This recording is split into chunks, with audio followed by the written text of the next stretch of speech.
Good morning student. पिछला chapter आप लोग पढ़ चुके।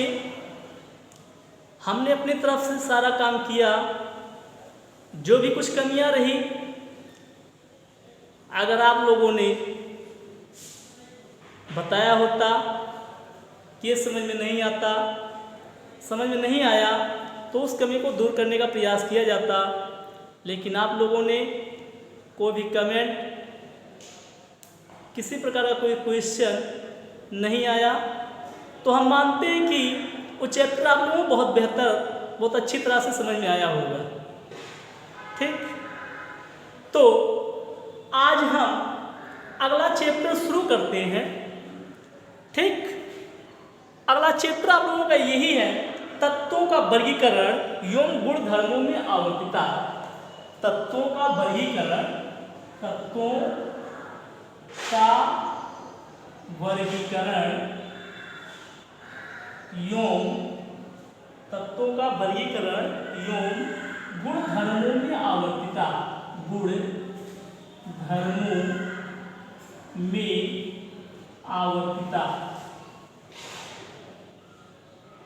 ठीक, classification of element and periodicity in properties. Classification of element and periodicity in properties. तत्वों का वर्गीकरण एवं गुण धर्मों में आवर्तिता। ठीक, आप लोग जानते हैं एलिमेंट कहते किसे हैं, तत्व किसे कहते हैं, जानते हैं आप सभी लोग। इसमें भी बताने की जरूरत, बहुत दिनों से आप लोग पढ़ते चले आ रहे हैं, लेकिन एक बार पुनः हम आपको रिपीट कराते हैं कि तत्व किसे कहते हैं। मतलब तत्व वही होते हैं जो समान प्रकार के परमाणुओं से मिलकर के बने होते हैं और जिनको हम किसी भी रीत या विधि के द्वारा तो अलग भागों में विभक्त नहीं कर सकते। वही क्या होते हैं? तत्व होते हैं। तत्व होते हैं जो समान प्रकार के परमाणुओं से मिलकर के बने होते हैं और जो किसी भी रीति या विधि के द्वारा तो अलग भागों में विभक्त नहीं होते। वही क्या कहलाते हैं? तत्व कहलाते हैं।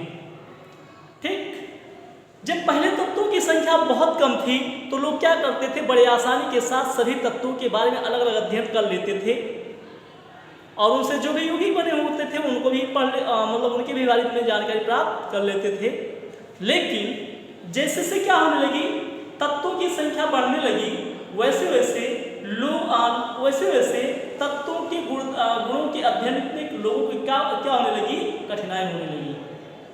इस कठिनाई से छुटकारा पाने के लिए समय समय पर अलग अलग वैज्ञानिकों ने तत्वों का वर्गीकरण करने का प्रयास किया, मतलब गुणों के अध्ययन को सरल बनाने का प्रयास किया और हुआ भी। ठीक है, तो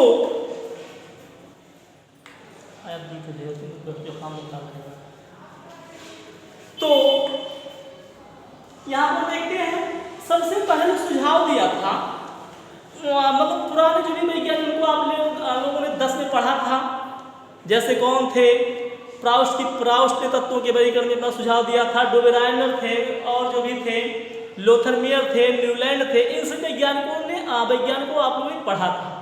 उन सबको हम छोड़ते हैं, सीधे हम आते हैं जो आपके यहाँ पे सिलेबस में है, सीधे मेंडलीव पर आते हैं। किसको देखा जाए? मेंडलीव को। तत्व आप लोग जान चुके, तत्व की बात हम कर रहे थे और आपको बार बार कहा जा रहा है कम से कम ज़्यादा से ज़्यादा तत्वों का अध्ययन करें। यहाँ पे आपको तत्वों के बारे में बताएंगे और ज़्यादा से ज़्यादा तत्वों को भी याद कराने का प्रयास करेंगे। ठीक है, तो तत्व अब तक लगभग 118 तत्वों की खोज हो चुकी है। लगभग कितने तत्वों की खोज हो चुकी है? लगभग 118 तत्वों की खोज हो चुकी है। ठीक है, और उन सभी तत्वों को भी मुख्य रूप से 3 भाग, मतलब 2 भागों में बांट दिया गया। कुछ क्या है, धातु है, कुछ अधातु है और बहुत कम ऐसे भी जिन्हें उपधातु भी कहा गया। तो ये सब आप लोग पढ़ चुके हैं, ये सभी हमें बताना नहीं आप लोगों को। ठीक, चलिए देखते आगे। आज हम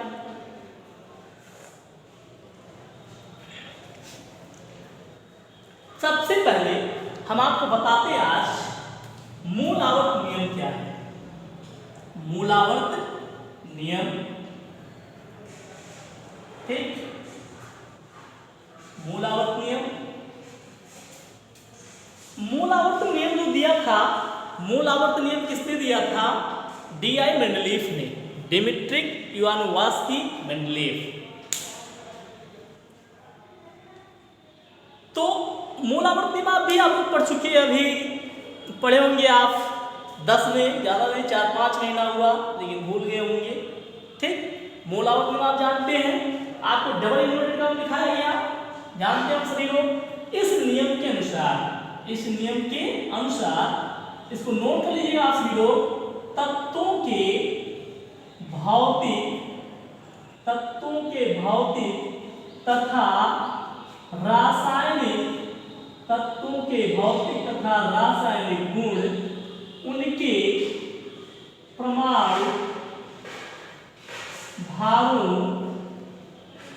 परमाणु भारों के आवर्ती फलन होते हैं, आवर्ती फलन होते हैं। इसको नोट कर लीजिए आप सभी लोग। तत्वों के भौतिक तथा रासायनिक गुण उनके परमाणु भारों के आवर्ती फलन होते हैं।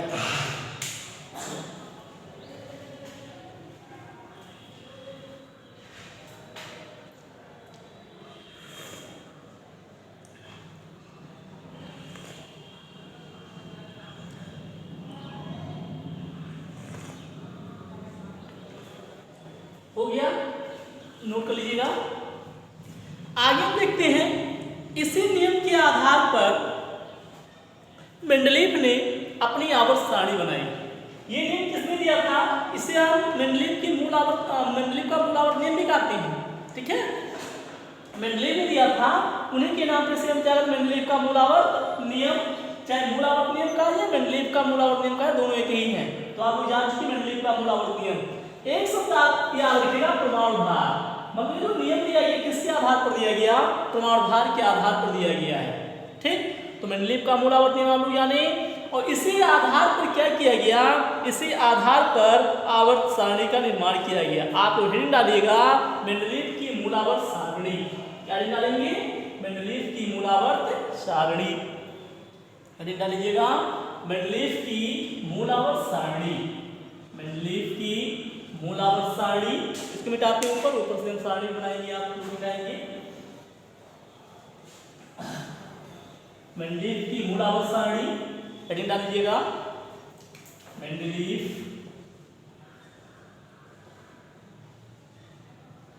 मेंडलीफ की मूल आवर्त सारणी। ठीक, मेंडलीफ ने अपने मूल आवर्त नियम के आधार पर एक सारणी बना दिया, जिसे क्या कहा गया? जिसे कहा गया मेंडलीफ की मूलावर्त सारणी। मतलब मेंडलीफ ने जब अपनी क्या बनाई थी, जब अपनी आवर्त सारणी बनाने का प्रयास किया था, तो उस समय लगभग 60 या 58 तत्वों का खोज हो चुका था। मेंडलीफ ने अपनी आवर्त सारणी, जब इन्होंने अपना सारणी बनाया, उस समय लगभग 58 या 60 तत्वों की खोज हो चुकी थी। और इन्होंने अपनी सारणी बनाया था, कब बनाया था? 1869 ईस्वी में। कब बनाए थे? सन 1869 ईस्वी में रूस के वैज्ञानिक मेंडलीफ ने क्या किया? तत्वों को एक सारणी के रूप में श्रृंखलाबद्ध कर दिया। किस आधार पर? परमाणु भार के बढ़ते हुए क्रम में मूलावर्त नियम के आधार पर श्रृंखलाबद्ध कर दिया, और इसी सारणी को क्या कहा गया? मेंडलीफ की मूलावर्त सारणी कहा गया। इस सारणी की बात कर लेते हैं। इस सारणी में कैसे तत्वों को रखा गया, कितने आवर्त हैं, कितने समूह हैं। जैसे मैंने सारणी बनाया, ऐसा कुछ सारणी बनाया।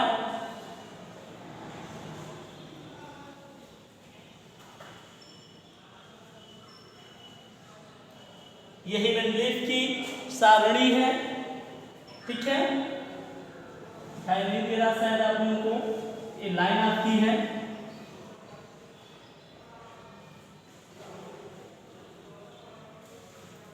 ठीक, फिर इसमें इन्होंने कितने कॉलम बनाए? 8 कॉलम बनाए थे। 1 2 3 4 5 6 7 और 8, 1 2 3 4 5 6 7 8 कॉलम बनाए इन्होंने और इसे बांट दिया किसने, समूह और श्रेणी में। किसने बांट दिया, समूह और श्रेणी में। ये आपका है समूह, ये क्या है, समूह है, ग्रुप है, और इसे क्या कहा इन्होंने, श्रेणी कहा। ठीक, यहाँ पर first, second, third, fourth, fifth, six, 7, 8, ये जो ऊर्ध्वाधर लाइनें हैं ये क्या बता रहे हैं, ये बता रहे हैं आप किस समूह को, जो ऊर्ध्वाधर लाइनें किसको बता रही हैं, समूह को बता रहे हैं।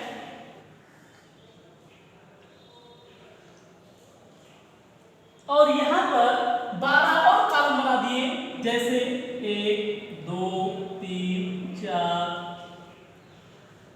1 2 3 4 5 6 7 8 9 10 11 12 कॉलम यहाँ पे बना दिया। जैसे ऐसे 36 कॉलम बना दिए, ठीक है, 12 36 कॉलम बना दिए। आप जानते हैं 36 कॉलम ऊर्ध्वाधर कॉलम आप लोग जानते हैं, जो लाइनें खड़ी हैं, स्तंभ जो खड़ा है इन्हें हम ऊर्ध्वाधर कॉलम कहते हैं, और जो पट लाइनें हैं इन्हें हम कैसा कॉलम कहते हैं, 36 कॉलम कहते हैं। तो इस तरह से हमने कितने कॉलम बना दिए, 12 कॉलम बना दिए। तो आपको याद होना चाहिए इस सारणी में कुल कितने 36 कॉलम, अर्थात हम कह सकते कितने श्रेणियां हैं और कितने आवर्त हैं। आपको याद होना चाहिए 12 36 कॉलम है। कितने 36 कॉलम है, 12 36 कॉलम है, और कितने ऊर्ध्वाधर कॉलम है, और 8 ऊर्ध्वाधर कॉलम है। जो 8 ऊर्ध्वाधर कॉलम है इन्हें क्या कहा गया, इन्हें समूह कहा गया, और जो 12 36 कॉलम है इन्हें क्या कहा गया, श्रेणी कहा गया। अगर देखा जाए मेंडलीव ने जब अपनी आवर्त सारणी बनाई थी उस समय लगभग कितने तत्वों की खोज हो चुकी थी, लगभग आपको बताया गया 58 या 60 तत्वों की खोज हुई थी। क्या 1869 ईस्वी में मेंडलीव ने अपनी आवर्त सारणी बनाई थी। लेकिन अगर देखा जाए इनकी सारणी में तत्वों को कितने तत्वों को रखा जा सकता है, 12 से 96 तत्वों को रखा जा सकता है। कितने तत्वों को रखा जा सकता है, 96 तत्वों को रखा जा सकता है, 96 तत्वों को रखा जा सकता है यहाँ पे। लेकिन खोजे गए थे इतने ही, तो जो तत्व नहीं खोजे गए थे मेंडलीव ने भविष्य में खोजे जाने पर उनके लिए स्थान रिक्त छोड़ दिया था कि अगर भविष्य में कुछ तत्व खोजे जाएंगे तो उन तत्वों को यहाँ पे रख दिया जाएगा, तो उन्हें क्या मिल जाएगा, उनका उचित स्थान मिल जाएगा। मेंडलीव ने पहले से बता दिया था, ठीक है।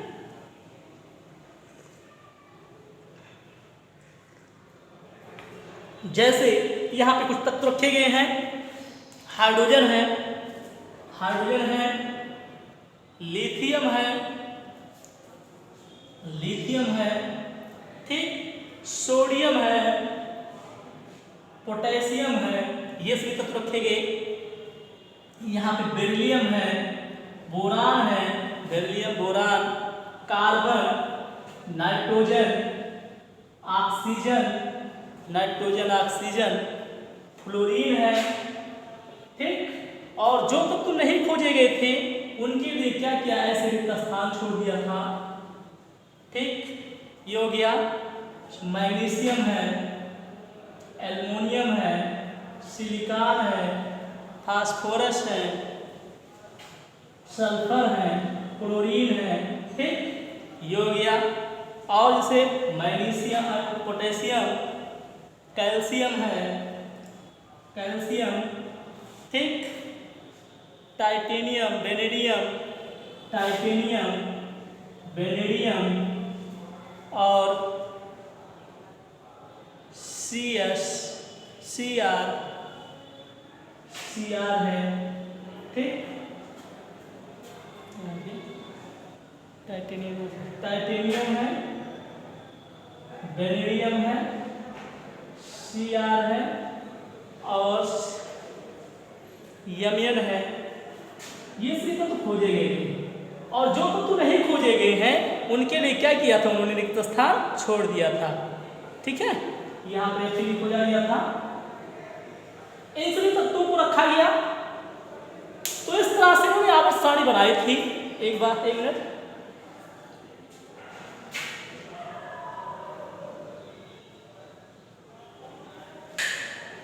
हाँ देखिएगा, फिर से देखते हैं। इन्होंने अपनी आवर्त सारणी बनाई, देख रहे हैं, तत्वों को उन्होंने श्रृंखलाबद्ध किया। जो तत्व खोजे गए थे उनको उन्होंने अपनी आवर्त सारणी में रख दिया, जो तत्व नहीं खोजे गए थे उनका स्थान क्या कर दिया, रिक्त छोड़ दिया। जहां जहां पे डैश दिखाया गया वो क्या छोड़ दिया, रिक्त छोड़ दिए गए। ठीक है, कि भविष्य में तत्व खोजे जाएंगे तो उनको स्थान दे दिया जाएगा। तो यही थी मेंडलीव की मूलावर्त सारणी। तो याद रखिएगा, ज्यादा आपको यहाँ पे कुछ बताने का नहीं है। आपको क्यों इतना जानना है कि आवर्त सारणी किस आधार पर बनाया गया है, तो आपको याद होना चाहिए मूलावर्त नियम के आधार पर बनाया गया है। किस आधार पर, मूलावर्त नियम के आधार पर सारणी को बनाया गया है। यहाँ पे हम सबके प्रमाण भार जानते हैं, सबके प्रमाण भार आप लोग स्वयं लिखिएगा, कितना है तत्वों का प्रमाण भार, छोड़ रहे हैं कुछ आपके लिए भी। ठीक है, तो मूलावर्त नियम आप जाने, आप इस सारणी के बाद लक्षण बता, विशेषता बताते इस सारणी को। आज आप बैठ करके ये सारणी खोलिए और पढ़िएगा। ठीक, उसके बाद फिर बताएंगे आप लोगों को। ठीक, इस सारणी में मेंडलीव की मूलावर्त सारणी के सामान्य लक्षण की बात हम कर लेते हैं। लक्षण में आप क्या लिखते हैं, जैसे अपना लक्षण विशेषता लिखना हम लिखते हैं ना, कि हमारे कितने हाथ, कितने पैर, दिखने में कैसे हैं, ये सब हमारा लक्षण है। उसी तरह से इसका भी आपको लक्षण लिखना है। तो आप लक्षण में क्या लिख सकते हो, कितने क्षैतिज कॉलम है, कितने ऊर्ध्वाधर कॉलम है और किस आधार पर बनाए, ये इसके लक्षण हो गए।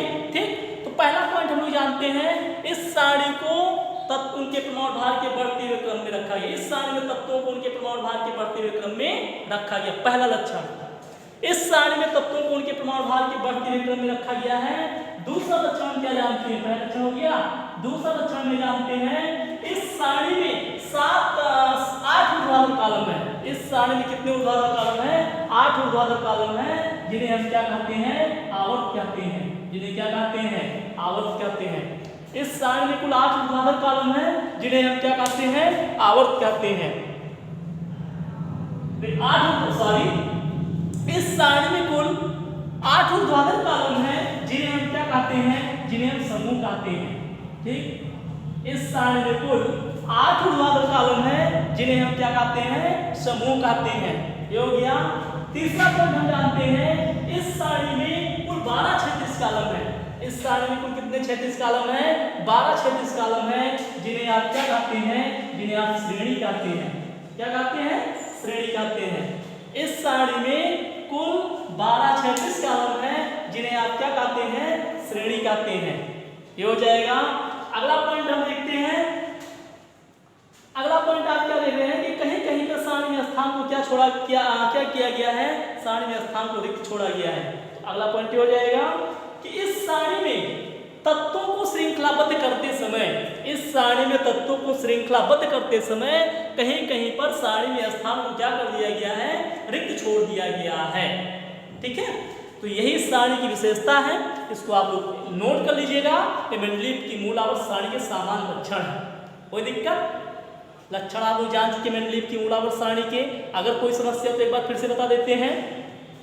शुरुआत की है आज ये चैप्टर, तो शुरुआत में आपको अच्छा लगना चाहिए, आपको समझ में आना चाहिए। अगर शुरुआत में समझ में आया तो आगे आप लोग को आसानी समझ में आता रहेगा। एक बार फिर से आज हम दोहराते हैं। मेंडलीव तत्वों के वर्गीकरण में पहला सुझाव दिया गया, उन सबको आप लोग पढ़ चुके हैं, जैसे प्राउड थे, डोबेराइनर थे, न्यूलैंड थे, लोथरमेयर थे, इन सबको आप लोग पढ़ा था। हम आज यहाँ शुरू करते हैं मेंडलीव की मूलावर्त सारणी। ठीक, मेंडलीव की मूलावर्त सारणी जानने से पहले मेंडलीव का मूलावर्त नियम आपको बताएं। मेंडलीव का मूलावर्त नियम आप लोग जाने कि तत्वों के भौतिक तथा रासायनिक गुण उनके प्रमाण भारों के आवर्ती फलन होते हैं। मेंडलीव ने अपने मूल आवर्त नियम के आधार पर मूलावर्त सारणी का निर्माण किया। मेंडलीव की मूलावर्त सारणी की हम बात कर लें। मेंडलीव की मूलावर्त सारणी, मेंडलीव ने जब अपनी मूलावर्त सारणी बनाई थी उस समय लगभग 60 तत्वों की खोज हो चुकी थी। इसके इन सभी तत्वों के गुणों के अध्ययन को सरल बनाने के लिए मेंडलीव ने क्या किया, तत्वों का वर्गीकरण किया। तत्वों का क्या किया, वर्गीकरण किया, व्यवस्थित से एक सारणी के रूप में श्रृंखलाबद्ध कर दिया, और जिससे उनके गुणों का अध्ययन करना क्या हो गया, आसान हो गया। क्या किया इन्होंने क्या किया, जैसे एक सारणी बनाया और उस सारणी में तत्वों को क्या कर दिया, श्रृंखलाबद्ध कर दिया। सारणी आप लोग देख रहे हैं, प्रमाण भार के बढ़ते हुए क्रम में तत्वों को क्या कर दिया, व्यवस्थित कर दिया। ठीक, इसी का हम बताए आपको कितने ऊर्ध्वाधर कॉलम है, 8 ऊर्ध्वाधर कॉलम है, कितने क्षैतिज कॉलम है, 12 क्षैतिज कॉलम है। जो आप लक्षण आपको बताए, पहला लक्षण आपको बताया इस सारणी में तत्वों को उनके परमाणु भार के बढ़ते हुए क्रम में रखा गया, कोई दिक्कत। दूसरा पॉइंट बताया गया इस सारणी में कुल 8 ऊर्ध्वाधर कॉलम है जिन्हें समूह कहा गया। तीसरा पॉइंट बताया गया इस सारणी में 12 क्षैतिज कॉलम है जिन्हें क्या कहा गया, आवर्त कहा गया, जिन्हें क्या कहा गया, श्रेणी कहा गया। ठीक, इस सारणी में तत्वों को श्रृंखलाबद्ध करते हुए कहीं कहीं पर सारणी में स्थान को क्या करना पड़ा, कहीं कहीं पर सारणी में स्थान को रिक्त छोड़ना पड़ा। ठीक है, ये हो गया मेंडलीव की मूल आवर्त सारणी के सामान्य लक्षण। चलिए आगे हम देख लेते हैं मेंडलीव की मूल आवर्त सारणी के लाभ। अगला हेडिंग डालेगा आप सभी लोग, मेंडलीव की मूल आवर्त सारणी के लाभ। मेंडलीव की मूल आवर्त सारणी के लाभ, मेंडलीव की मूल आवर्त सारणी के लाभ। क्या लाभ है, वर्गीकरण क्यों किया गया है, कोई एक वर्गीकरण क्यों किया गया, गुणों के अध्ययन को सरल बनाने के लिए। तो अध्ययन सरल हो जाएगा कि नहीं, हो जाएगा। यहाँ पे वर्गीकरण इस आधार पर किया गया है कि एक समूह के अंतर्गत जितने भी तत्व आएंगे उन सभी तत्वों के गुणों में क्या होगी, समानता होगी। तो किसी एक तत्व, इन सभी समूह में से किसी एक तत्व का अध्ययन कर लिया जाए तो सभी तत्वों के बारे में जानकारी मिल जाएगी। अगर ये वर्गीकरण न किया गया होता और छांट तत्वों का खोज हो जाए तो हमें छांट तत्वों का क्या करना पड़ेगा, अलग अलग अध्ययन करना पड़ेगा। लेकिन अगर यहाँ पे वर्गीकरण इस तरह से किया गया है तो एक समूह के अंतर्गत किसी तत्व का अध्ययन कर लिया जाए तो उसके तत्वों के गुणों में क्या होगी, समानता होगी।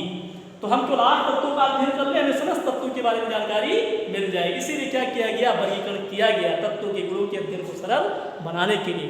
तो पहला लाभ हम यही जानते हैं, तत्वों के गुणों के अध्ययन में सुविधा। पहला पॉइंट लाभ में पहला पॉइंट क्या जाने आप लोग, तत्वों के गुणों के अध्ययन में सुविधा। तत्वों के गुणों के अध्ययन में सुविधा, तत्वों के गुणों के अध्ययन में सुविधा। ठीक, मतलब किसी समूह के किसी एक तत्व का अध्ययन कर लेने पर उस समूह के समस्त तत्वों के गुणों के बारे में जानकारी मिल जाती है।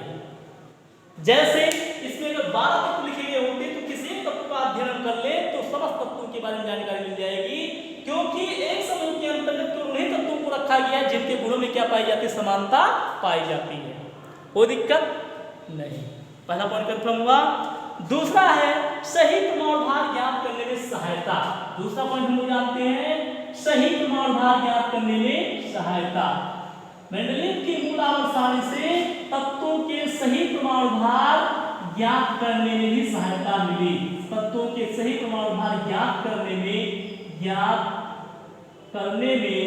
सहायता, तत्वों के सही परमाणु भार ज्ञात करने में सहायता। जैसे यहां पर जानते हैं बेरिलियम का परमाणु भार कितना, लिथियम का परमाणु भार 7 होता है, बेरिलियम का परमाणु भार 13, बोरान का परमाणु भार 11। ये हम लोग जानते हैं, 13.5 यहाँ पहले पूछा गया था। आप जानते हैं कि ये सारणी किस आधार पर बनाई गई है, मेंडलीव के मूल आवर्त नियम के आधार पर। मूल आवर्त नियम आप जानते क्या है, तत्वों का बढ़ता हुआ परमाणु भार है, तत्वों का बढ़ता हुआ परमाणु भार। अगर यहाँ पर देखिए लिथियम का परमाणु भार 7 है, बेरिलियम का परमाणु भार 13.5 है और बोरान का परमाणु भार कितना है, 11 है। तो अगर यहाँ पर देखा जाए या तो सारी की व्यवस्था गड़बड़ है या तो क्या गड़बड़ है, या मेंडलीव का मूल आवर्त नियम गलत है। ठीक, तो इसको चैलेंज करने के लिए फिर से क्या किया गया, समस्त तत्वों का फिर से परमाणु भार ज्ञात किया गया। और जब समस्त तत्वों का परमाणु भार ज्ञात किया गया तो फिर से बहुत सारे तत्वों के परमाणु भार बदलने पड़े। यहाँ पर बेरिलियम का परमाणु भार भी ज्ञात किया गया, तो बेरिलियम का परमाणु भार भी है 9। जब फिर से 9.5 4 जो भी होगा, फिर से जब ज्ञात किया गया बेरिलियम का परमाणु भार 9.5 आया। तो इस तरह से अधिकांश तत्वों के सही परमाणु भार ज्ञात करने में भी मेंडलीव की मूल आवर्त सारणी का महत्वपूर्ण योगदान रहा। ठीक है, मतलब बहुत सारे तत्वों के परमाणु भार ज्ञात कर लिए गए थे, लेकिन बाद में बहुत सारे तत्वों के परमाणु भार क्या थे, गलत थे। तो बाद में फिर से वैज्ञानिकों ने क्या किया, प्रयोगों एवं परीक्षणों के द्वारा फिर से परमाणु भार ज्ञात किया। ठीक है, तो ये हो गया सही परमाणु भार ज्ञात करने में सहायता मिली। नए तत्वों की खोज तथा अनुसंधान में सहायता। तीसरा पॉइंट हम जानते हैं नए तत्वों की खोज तथा अनुसंधान में सहायता। मेंडलीव की मूल आवर्तसारणी से नए तत्वों की खोज में भी सहायता मिली। क्यों? क्योंकि जैसे कुछ तत्व खोजे गए हैं, कहीं कहीं पर रिक्त स्थान छोड़े गए हैं, तो जैसे अगल बगल के तत्वों के परमाणु भार अगर ज्ञात हो तो बीच वाले तत्व का परमाणु भार ज्ञात करना, उसके तत्व को खोजना है तो आविष्कार किया जा सकता है। तो जो स्थान बिल्कुल छोड़े गए थे उन रिक्त स्थानों को भरने के लिए तत्वों की खोज की गई, और जब तत्व खोजे जाने लगे तो कुछ तत्वों को इनकी आवर्तसारणी में स्थान मिला और कुछ नए तत्वों को इनकी आवर्तसारणी में स्थान नहीं मिला। मतलब इनकी आवर्तसारणी से नए तत्वों की खोज में भी क्या मिली? सहायता मिली। तो ये था मेंडलीव की मूल आवर्तसारणी के लाभ थे।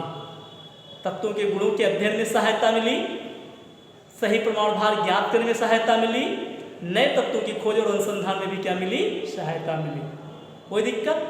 केवल पॉइंट आप नोट कर लीजिएगा, इसके बारे में आप पढ़ सकते किताब से। ठीक है, ये हो गया मेंडलीव की मूल आवर्तसारणी के लाभ। हम दोष की बात कर लेते हैं जिससे ये टॉपिक खत्म ही हो जाए।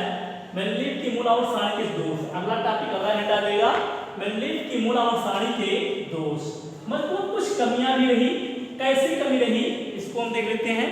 पहली कमी रही परमाणु भारों के क्रम में परिवर्तन। परमाणु भारों के क्रम में परिवर्तन, मेंडलीव की मूल आवर्तसारणी में परमाणु भारों के क्रम में क्या करना पड़ा?